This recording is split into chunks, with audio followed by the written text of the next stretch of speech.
We'll start in 3 minutes. So all the resource speakers who are now in the Senate premises are requested to come over. Thank you.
Magandang umaga po muli. Can we have first an opening prayer? May we request our dear colleague, Senator Manny Pacquiao, to lead us the opening prayer.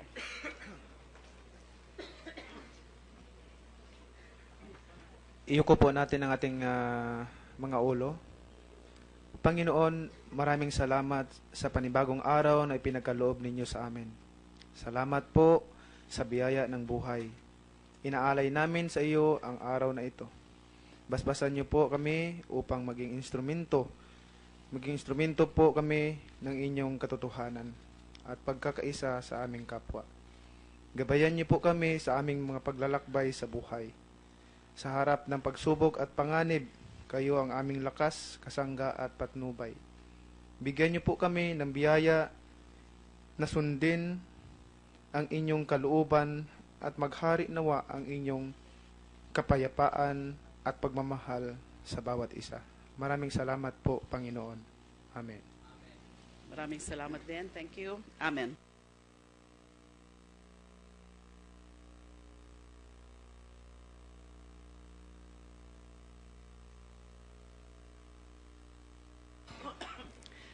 These proceedings of the Committee on Justice and Human Rights and jointly with the Committee on Public Order and Illegal Drugs as the secondary committee is now called to order.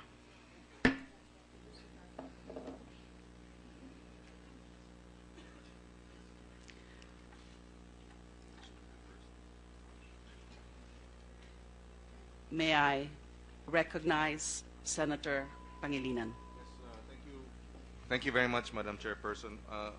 Madam Chairperson, for the purposes of today's proceedings, I move that we adopt the rules of the Senate and the rules of procedure governing inquiries in aid of legislation as amended. Just a procedural matter. I second the motion, Madam Chairman. On motion duly seconded, these proceedings have adopted or is adopting the Senate rules, the rules of the Senate, and the rules of procedure governing inquiries in aid of legislation as amended. Thank you. I believe there is a quorum of both committees. May we ask the committee secretary to confirm that?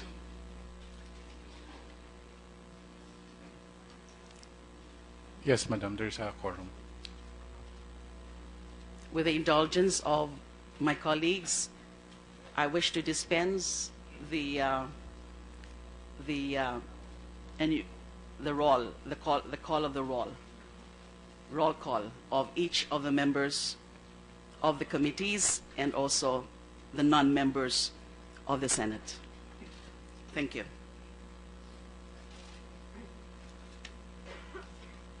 The chair now wishes to deliver her opening statement.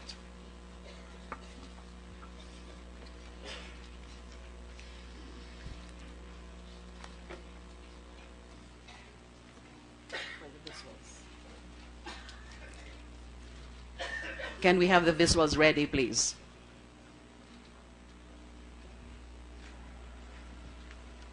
One minute suspension.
Proceedings resumed.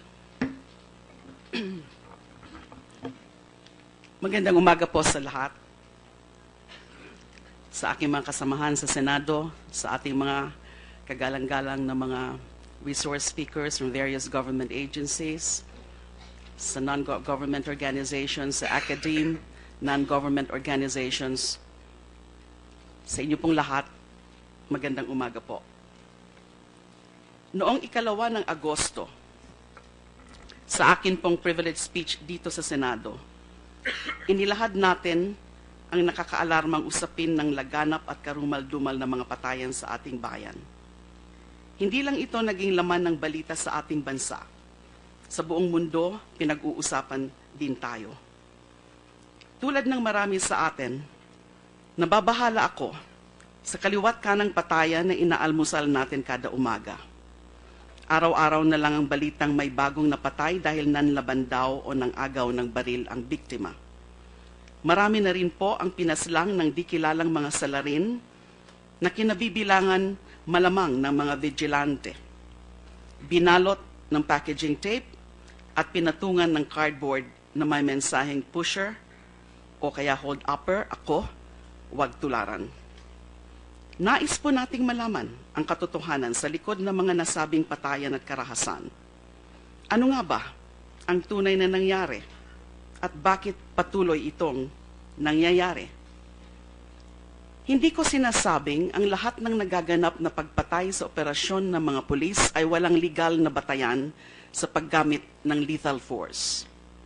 Masyado lang marami ngayon ang napapatay sa mga enkwentro kumpara sa mga nakaraang panahon para hindi magduda kung nasusunod ba talaga ang rules of engagement.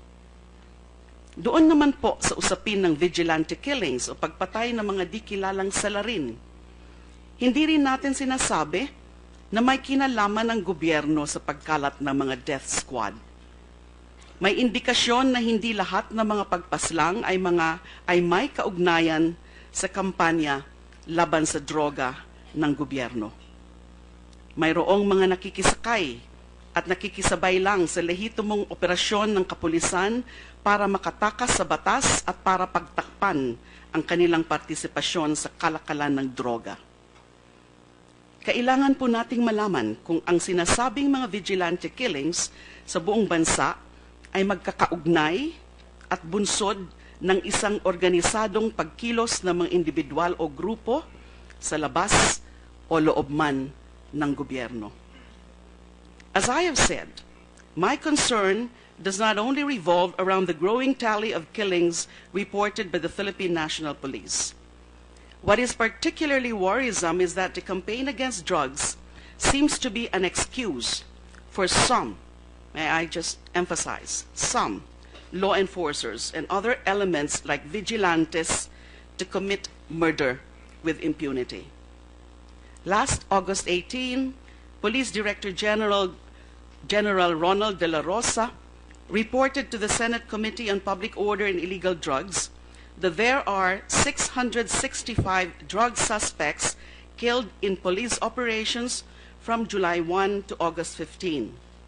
But what is even more disturbing is that in the same hearing, the PNP chief stated that there are 899 drug-related deaths committed by unknown killers during the same period. Out of this figure, only 22 cases were filed in NCR-PO. Grabe ito. Katumbas po yan ng 35 tao na patay kada araw. 35 persons being killed. Certain media outlets report different figures. The ABS-CBN Research and Investigative Group cites that there are 1,127 alleged drug offenders killed from May 10 to August 19. According to the report, 666 were killed during police operations, while 343 suspects were killed by unidentified assailants. GMA News and the Philippine Daily Inquirer, as shown on the screen, also tallied different numbers. How do we account for these differences? Why are there killings in such magnitude? What provides for the seeming continued impunity of those behind vigilantism and summary executions? Bukod pa sa mga tanong na ito, mahalaga pong malaman sino ang mga biktima, sino ang mga pumapatay, saan ito nangyayari, may investigasyon ba o kasong sinasampa o isinasampa pagkatapos ng insidente, aling ahensya o mga ahensya ang nag-iimbestiga, saan po ba hahantong ang kampanyang ito? These are the questions that disturb me, both in my capacity as senator and as a Filipino. These are the same questions that the Filipino people would like to have answered. There is no indication that these statistics on killings of alleged drug suspects will go down anytime soon. How many people need to die before we act to correct this alarming situation? Buhay po ng tao ang pinag-uusapan dito, hindi lang basta numero. Sa bawat natagpuang bangkay sa kalsada, may nawalan ng kapatid, magulang at asawa, may naulilang pamilya, may gumuhong kinabukasan at pag-asa. I strongly believe extrajudicial or extralegal killings, whether perpetrated by the state or by non-state actors, must stop. Blatant disregard for human life has to stop.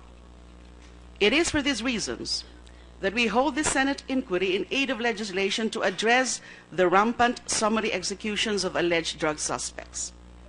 We have invited witnesses, families, and relatives of the victims who will be allowed to share under oath their stories and accounts of the alleged killings. Their corresponding testimonies are supported by their respective affidavits, which will be forwarded to the proper agencies for investigation and or prosecution. Mayroon po tayong 12 saksi sa 8 kaso ng pagpatay na may 11 mga biktima. 12 witnesses in 8 cases involving 11 victims. Malinaw po na ang mga kasong ito ay maliit na bahagi lamang ng mahigit 1,000 insidente ng pagpatay sa operasyon ng mga polis o ng mga hindi kilalang salarin. Sa pamamagitan nila, nais natin na malaman ang kwento sa likod ng mga insidente ng pagpatay. Hindi po natin layunin na imbestigahan ang lahat ng kaso ng pagpatay. Hindi po natin kayang gawin yan. Kung hindi bigyan ng linaw lamang ang mga tanong na bumabalot sa ating isipan tungkol sa mga pangyayaring ito. Mahirap din pong makahanap at makakuha ng mga saksi na kusang loob na magtetestigo sa harap ng publiko. Ang iilan na haharap sa atin sa pagdinig na ito ay lumapit sa Commission on Human Rights upang humingi ng tulong sa pagpaslang sa kanilang mga mahal sa buhay.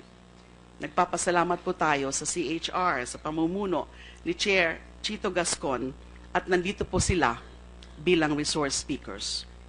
We also invited the leadership of the PNP, headed by Director General DeLa to serve as resource speakers, as well as members of the academe, various non-government organizations, and media networks. Let this be clear. The Senate is not a court of law or a quasi-judicial body. The Senate investigation is in aid of legislation, where the technical rules of evidence are not strictly applied.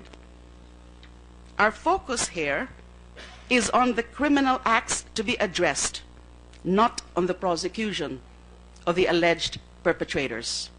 The following are our objectives. Number 1, to determine or check on the abuses committed by law enforcers conducting operations in pursuit of those who are allegedly involved in the illegal drug trade. 2, to reinforce our legal regime to address the phenomenon of vigilantism and summary killings. 3, to enhance legal mechanisms of accountability of state and non-state actors. 4, to strengthen the roles and responsibilities of relevant government agencies, especially the Commission on Human Rights, the Internal Affairs Service of the PNP, the Ombudsman, and the National Bureau of Investigation that are mandated to investigate cases of extrajudicial killings and summary executions that are perpetrated and or tolerated by public officers. And 5, to institute legislative measures to ensure that fundamental rights, especially the right to life, are respected by authorities.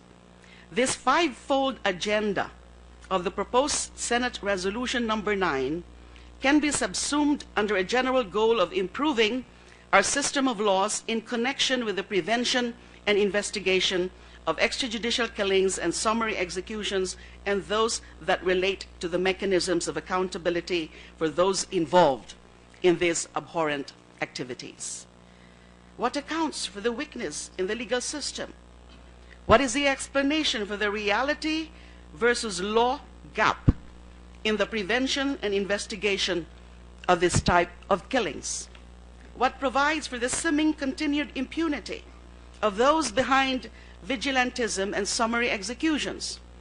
Are our laws sufficient to address these problems? Do we have those laws? Or are our current set of laws being implemented properly to deal with such phenomenon? These are the bottom line questions in the view of the chair in this inquiry. Sa investigasyong ito, sisikapin nating malaman, sapat ba ang umiiral na batas para tugunan ang patuloy na tumataas na bilang ng extrajudicial killings sa bansa? Kung sapat ang ating mga batas, maayos ba itong ipinapatupad para masigurong hindi ito inaabuso ng ilang tiwaling grupo o personalidad? Linawin ko lang po, hindi layunin ng investigasyong ito na pigilin o pahinain ang kampanya laban sa droga ng kasalukuyang administrasyon. Nais pa po natin itong palakasin habang sinisigurong walang batas na nilalabag, walang karapatang niyuyurakan, at walang buhay na nilalapastangan. Gusto din natin patibayin pa ang kakakayahan ng ating mga kapulisan sa paglaban sa droga sa pamamagitan ng mga panukalang batas upang gabayan sila sa tamang pagtupad ng tungkulin. Hinihikayat ko po ang lahat na subaybayan ng mga pagdinig na ito ng Senado.